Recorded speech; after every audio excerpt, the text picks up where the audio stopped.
people that have existing joinery, there is a process where you can go, actually, I can take that sash and replace it, go from single glazing to double glazing. Yeah, we call that retrofit double glazing, and it's a very, very simple process. We come along, we remove the beads that hold your glass in, and we replace it with double glazing, and we put a new flat bead on, and it can be done, you can take the single glass out in one day and replace it with a double glazed unit the same day.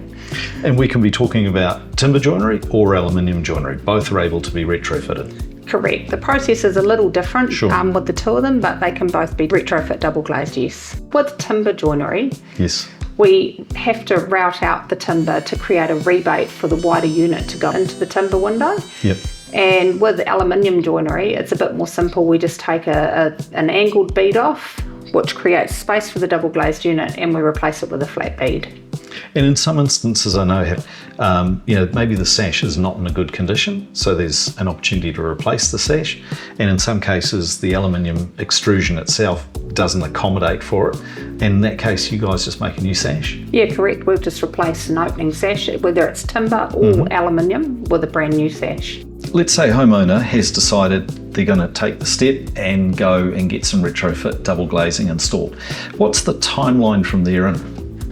So when we arrive at site to replace the double glazing, an aluminium home is pretty simple.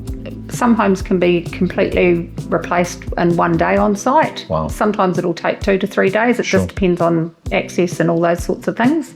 Timber's a little more time consuming. Yeah. The timber requires a bit more preparation, and it's more labour intensive. And so some timber jobs can take 1 to 2 weeks to complete. Over a whole house of timber joinery, if you're taking out each individual sash, deepening the rebate, preparing it, and then adding new beads, there's a bit of time in that. Yeah, a lot more time than aluminium, correct. But the result is worth the wait. Well, timber's a great insulating material, and so if you've got timber windows in your home, you want to keep that as your framing element. Yeah, absolutely.